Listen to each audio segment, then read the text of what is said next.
Welcome back to another episode of the Sip, Create, Repeat podcast. We're your hosts, Chris Schneider. And I'm Pat Rauda. On this episode, we're going to talk about Facebook for Business and specifically ways that you can leverage Facebook's 2.41 billion monthly active users to build a larger brand following. Yeah, let's be real. Everyone's on Facebook. Yeah. 98% of B2C businesses have a business Facebook page, and 89% of B2B companies do. And that's courtesy of our friends over at Hootsuite. So everyone is using it, whether you're business, personal, all the way around. I think one of the common questions we get really as an agency that manages social media accounts and offers social media advertising is, can you use Facebook as a B2B space? Everyone always thinks of LinkedIn as that B2B space. And I can say with confidence, even not knowing the Hootsuite statistic, which is crazy, but Facebook specifically is a great B2B driver. We get a lot of traffic from Facebook, whether it's in ads or organic posting, and we're a service-based, marketing agency versus if you were in any other realm. You still can. You got to remember, at 2.41 billion active monthly users, you're playing a numbers game, right? Yeah, that's right. There's a good chance that your people are out there, and if you're not attracting them, then maybe it's the content you're putting out isn't quite right, or maybe if you are running ads, then maybe the targeting is incorrect, but your users more than likely are there. Right. Like as an agency, we are B2B, and I personally use Facebook. So right. Obviously, like, things that I like on there, things that I follow, things that I'm sharing, are all basically building a profile on Facebook that if I see someone advertising their services as like a B2B or something an agency might use, i.e. like a Hootsuite ad, guess what? That's a tool we use here, right? Based off of things that I like and target. Like, they're going to reach me because I'm on that platform. Yeah. Yeah. And so one of the stats that we saw out there was the monthly fluctuation, if you would, in page likes. So everyone always gets hung up on their page likes. How many people follow my Facebook page, how many people like my Facebook page, and month to month you could see 0.15% up or down either way. So yeah, don't freak out if you all of a sudden have a couple of followers drop off and then all of a sudden you have a couple followers follow you again. So don't panic either way. You should be playing a long game with Facebook. You shouldn't be looking at it as a short-term solution. Facebook's like the stock market. It's gonna go up, it's gonna go down, and the goal is to always trend more up than you are down. Yeah, absolutely. So what are some good ways you can set up your Facebook business page for success? So I think one thing that people, especially small businesses that are just getting going or haven't really put like their effort into Facebook yet, they don't realize that Facebook, I think it was in 2019 or maybe 2018, they started rolling out Facebook page templates. So based on the industry that you're in, you could have a template to choose from. There's 10 to choose from at this point for services, like if you're a service-based company, if you're a film, regular kind of overall business platform, if you're a venue, a nonprofit, politicians, restaurants and cafes, shopping, video page, or just a standard Facebook page. So those are going to give you a bunch of different layouts. Sometimes you don't, like, let's say if you're a politician, you might not need reviews for your Facebook. I don't know, maybe that's a good thing to put in.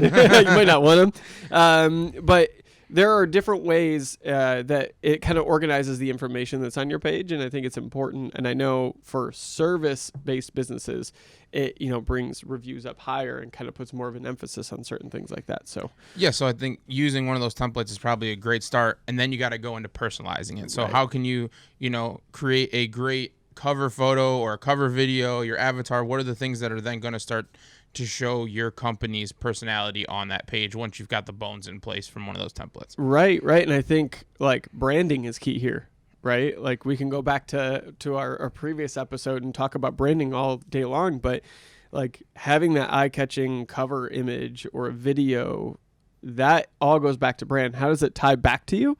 And how can, like, when people see that, they should automatically start to associate whatever feeling you're trying to get them to have with your business. Right. They should get that by looking at the Facebook cover. And that's even going to go into like the brand voice again, because how are you going to speak to that audience on Facebook, and in what ways? So like, what call to action are you going to use? Like, Are you going to strictly just be very serious? Are you going to tend to have a little more playful post? Are you going to, there's a thousand different ways you can go, but Yeah. you need to connect with your audience on Facebook the way your brand wants to talk on that platform. Yeah, that consistency has to be there. Another thing that you can do when setting up your page for success is leveraging recommendation or reviews.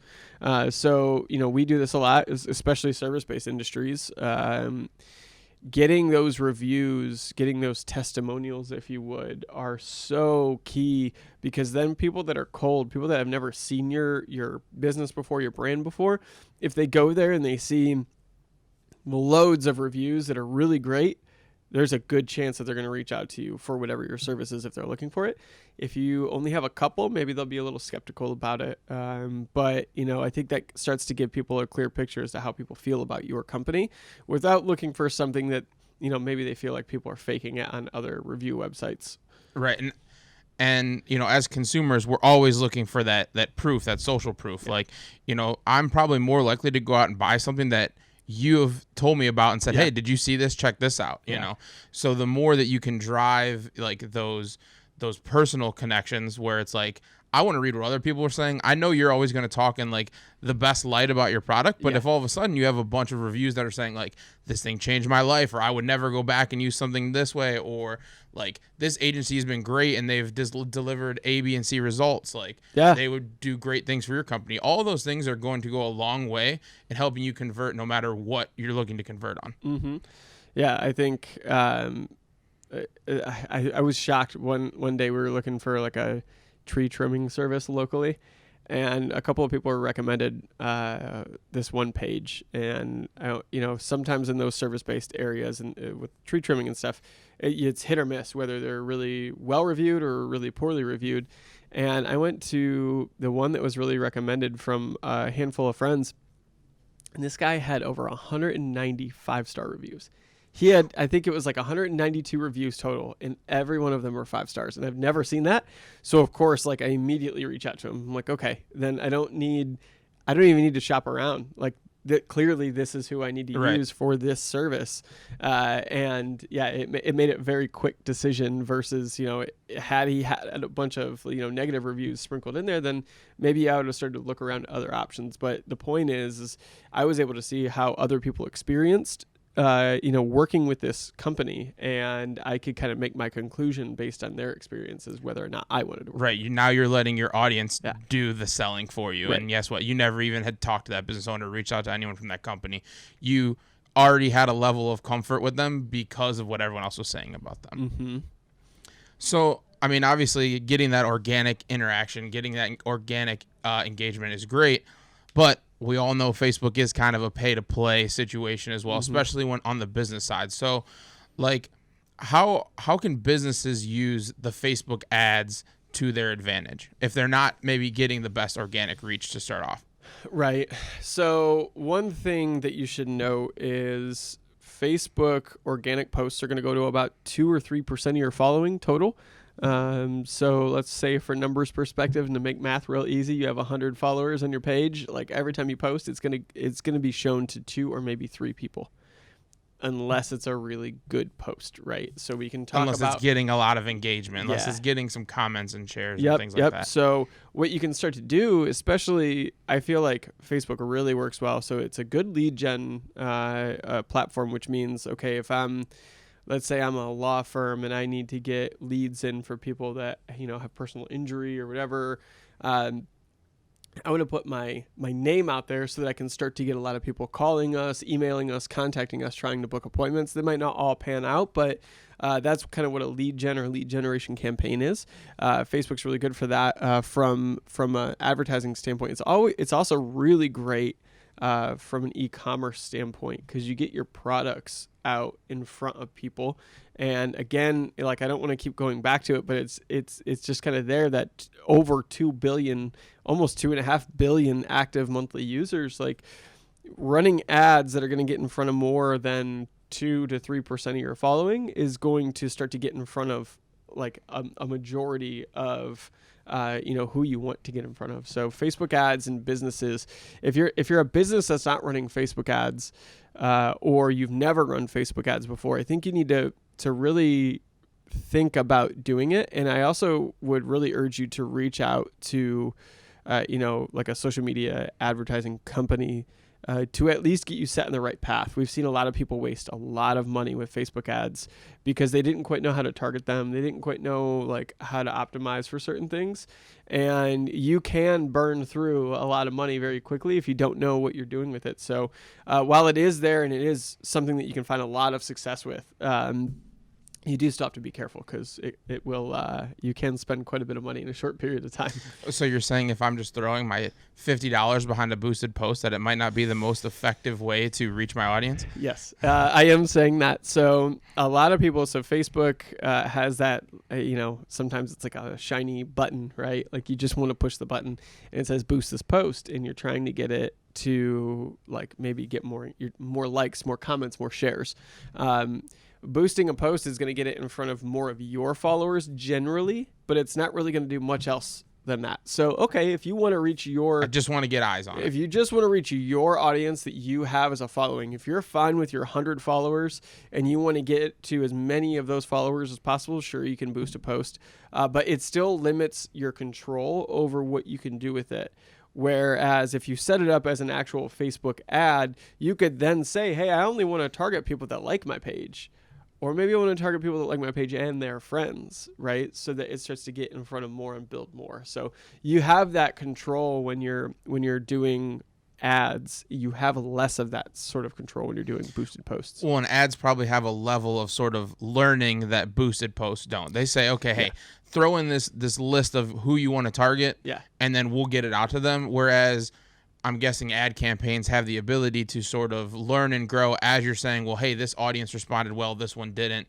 On the campaign level, let's maybe shift some stuff to this audience versus another one. So ads are going to enable advertisers. So if you're running the ads yourself as a business owner or you're paying someone, so advertisers and marketers to get as complex or simplistic as they wish, right? So you can run something that basically equates to a boosted post, but maybe is a little bit more targeted to keep it really simple and just to try to get your brand out there. Or you can get really complex and you can do all kinds of stuff like, if you're an e-commerce store and you want, if someone views a product on your website, I know everyone, has seen this before, like you go on like an online store. I know Amazon was really notorious for this for a while. You go to an online store, you look at something, you're looking it over on the product page, and then you leave and you decide like, I'm not going to buy that right now. And then all of a sudden you start to get ads that say like, hey, you forgot to check out. And you're like, you know what? Quit following me, right? Like that's creepy. But those are some of the more complex things that you can do in terms of retargeting based on, a page that you've viewed specifically. And it's a really effective way to run ads. I think if you're trying to measure what your return is on ads, right, and your return on ad spend, or ROAS, as some of the advertisers and marketers are going to refer to it as, typically, if it's set up well, your best return is going to be on those things that are retargeted and those things where people have been like pretty deep into your website and then left, and then you serve up an ad to them again. And a lot of times you're going to get them back to check out or book an appointment. Yeah, and I think probably part of the success they're having with the retargeting on Facebook is, the same thing applies sometimes when you go to a website and you'll see that banner ad somewhere on the top or side or middle of that feels like I am getting advertised to, versus seeing something in my feed when I'm like looking at, pictures of your kids here, and then maybe something like pictures of dogs posted here, and then I'm seeing something that I then search in feed. Right. It just feels a little more it feels organic, natural, right? Even though it's not. It feels natural because it's not like, hey, I'm not driving down the highway getting blasted with a big billboard right here. Right. So to me, the best Facebook ads are the ones where like the creative stands out, but doesn't make you wonder, why am I even seeing this right now, right? So like you go to so many websites and you see like their large billboard ads and stuff that they have on their websites, and oftentimes you think like, I don't care. I don't need this. Or, YouTube is pretty notorious about this. If you're not signed in when you go to a YouTube like video, it just serves up a random ad to you because it thinks you like it. And you're like, I want nothing to do with this right now. Right. Like I don't play Fortnite. I don't need a Fortnite like advertisement in front of me.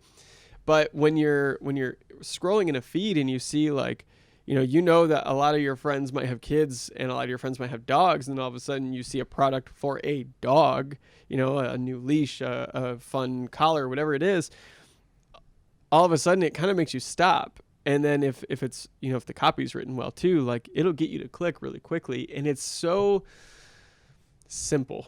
Right? Yeah. It is just it's a tap of your thumb. You can be on this site because it, brings up that little browser inside of Facebook. So you never really leave Facebook. Yeah, Facebook never wants you to actually leave their sort of network. Yeah. And so like you can almost like view everything and then you can close out of it later and say, ultimately, maybe I don't want to do that right now. But the really fun thing is if you're a business owner and someone gets an ad on Facebook when they're on mobile, you can then serve up that ad again to that same person when they're on desktop. And there's a lot of ad platforms out there, digital ad platforms, that wish they could do that.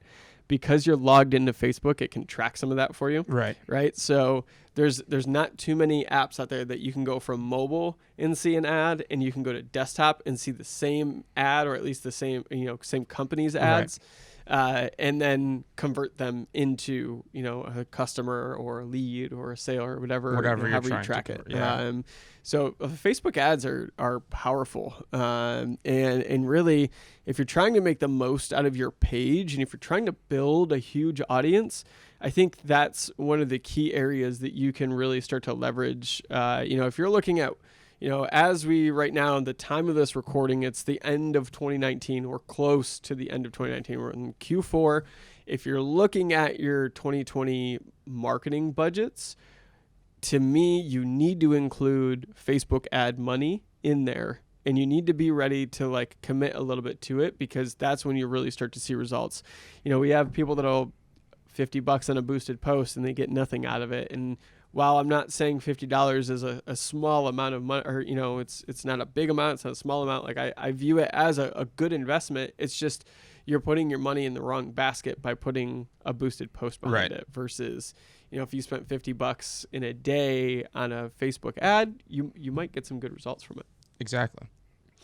So I think, the next thing is Facebook seems to be making this big push about community. They got a lot of flack last year and into the beginning of this year of they're kind of maybe too much on the business side. So it seems like they're making a big push for groups for their users to connect with. Mm-hmm. Is there any value in businesses utilizing groups? Yeah, definitely. So, this kind of goes back to ads a little bit. So just to give you guys an idea, Facebook's corporate mission is to give people the power to build community and bring the world closer. That is their corporate mission statement directly from them. So if you really want to figure out how to leverage Facebook, figure out a way to build a community. And the best way to build a community on Facebook is by setting up a group. And really, last month, me and my family traveled to Chicago, and as we were going around Chicago, walking around the city or getting on public transportation and looking around, I saw billboard after billboard after billboard for find your group, find your community, find your tribe and it was a Facebook groups ad every single time. And I was surprised, and it really caught me off guard. I actually snapped a couple of photos on my phone because I was surprised at how often I was seeing them. They're making pushes in large cities for people to join in. Some of the stats they were putting up there was hey, you're a running enthusiast, and of course this was the weekend before the Chicago Marathon, so it's pretty funny. Join the 1 billion other Facebook users that are in running groups, or their ads were set up that way. These billboards were set up that way. But really it goes back to, Facebook ads are also it's going to matter how good your page is set up. And Facebook, if they see that you're running an engaging group, but a group that gets a lot of comments, likes, a lot of engagement that you don't specifically start, if you can start to get user generated engagement in your groups, Facebook, for the lack of better terms, is going to give you like extra like bonus points for that, right? Right. So you might start to see some of your ad costs go down. So you might be able to take that $50 and stretch it even further than you could before. And I think it's really important. So generally, any business is going to be in a niche. They're going to be in a specific area. And, you know, if you're a heating and cooling business in, let's say, I don't know, Indianapolis, right? You can start a Facebook group that's maybe for people that have, you know, air conditioners, or, you know, people that need air conditioners. And you can always push people into that. There's ways that you can get really creative with setting up groups, and I encourage every business owner to do that, because that 2 to 3% that I mentioned before on the organic posts, that's going to go up significantly if you're contributing to a group. Right, like if you're, you know, going back to your heating example, you know, maybe if I'm owning a heating and cooling company, whether I have my own group or perhaps I am joined in, like, maybe I'm in a DIYer group, and people are asking, like, I have this problem going on right now, and you're able to provide some, you know, quick tips of like, well, hey, this is a good way to do this, or maybe, hey, check out this video on YouTube that I made that it's like a tutorial on how to do some simple heating and cooling fixes, because there are a lot of people out there that want to do it on their own. Well, now you are a like knowledge base that someone has used, and you, hey, like, well, he didn't try and sell me. He was just giving me a good tip. Yeah. If I find myself in a situation where I have a bigger problem, guess who I'm more likely to go back to and actually use? Yeah. And I think that's key. So often, you know, especially in service-based businesses, like you want them to pay before you do anything, right? You want to charge that $60, like, you know, I'm going to come out and do a diagnostic fee for $60 or whatever it is. But if you give, so let's say they have something that you know for a fact is a $20 part, and it's an easy replacement, something, whatever, you know, I don't know HVAC all that well, but if it's a simple fix that you know is also a pretty cheap part, you can give them, to your point, create a YouTube video for how to fix that part. Right. If it's a common fix that happens to a lot of people all the time, and that, you know, that might not be something that you're even targeting as a big service that you want to do. Like, you may not want to do that change because it is so small, and you going out there may be like not a great use of your time. Yeah. But if you can give that knowledge to someone and then they do it, and then when they go to, hey, maybe I need a whole new furnace, or I need something larger bigger done, I'm going to think about those people that kind of helped me when, you know, they gave me something and didn't ask for anything. Yeah. Well, I'm more likely to go to them and give them something. Yeah, definitely. And I think the automotive, like, repair space is really big on this. Like, there's so many accounts out there that, like, if you want to learn how to do brakes in your car, all you got to do is go to YouTube, and you can watch videos, and half the time you could figure out how to do it, right? Like, but these are also places that are like auto repair shops that are putting these videos out there. So sure, they could be like, for me, I would do brakes in my car. For Pat, he's probably not gonna do brakes in your car. I'm not doing brakes in my car. Right. But, like, if I say, hey, like, I watched this YouTube video, these guys seem to really know their stuff on, like, this kind of car, you should totally, like, reach out to them and see, like, how much it is to do, you know, brakes for your car. There's a good chance that maybe he's willing to do that. And if I have a bigger issue with my car, or maybe I don't have time to do that repair, I can then track down those people and say, like, hey, I saw some of your videos on YouTube and you seem really knowledgeable. And the way that you can push all that stuff out, Facebook groups. You can create a group, and you can push those people out so that they can see all of your information, you know, in a video format, and maybe build a little bit more trust and authority to your business. You're pushing that good quality engagement, and guess what? Facebook loves that, because, as we said, their mission statement is to build a community and bring the world closer together. Yeah, yeah. So I think one more tip that I have for Facebook pages, and for businesses that are managing Facebook pages, probably the number one question is, like, how often should I be posting? And I would say on Facebook, you don't need to post more than once a day.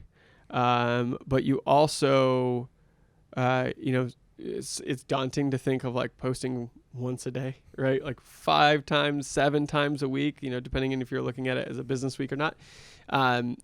3 times a week, say you shoot for Monday, Wednesday, Friday, 3 organic posts a week. Try to bring value, try to give value to your followers, to the people that follow your page. And who knows, sometimes it might be free advice, free tidbits, free, bits of information. It could be a tutorial. It could just be you like putting knowledge out there. But if you go 3 times a week, I think it's a manageable amount of content to create. And when you first start doing it, you're going to feel very overwhelmed. But if you really maybe set aside a day, a month to do 4 weeks, and so 12 posts, you're looking to do 12 posts in a month. I bet you if you carved out a couple hours of time and you had yourself set up correctly, mentally, I think you could really produce 12 posts. So I think that's a good way to go about it. 3 times a week, no more than once a day, if you're just getting moving, and then you can start to increase as you feel necessary. Yeah, so that makes sense. Yeah, so keep an eye out all month long, as we are going to be sending out as much information about Facebook for businesses as we possibly can, because we know that it's an area that people really they do struggle with. And I know oftentimes business owners want to DIY it. They want to, kind of manage everything themselves, or maybe they don't have the cash flow to pay an agency to do it for them. And that's fine. But all month long, we're going to be going and dropping a lot of information when it comes to Facebook and businesses. So be sure to visit our website, duocleveland.com, or facebook.com/duocleveland, and keep an eye on those for the latest, greatest content when it comes to Facebook for your business. So thank you so much for tuning in. And we look forward to watching your pages grow. That's right. All right. We'll see you. See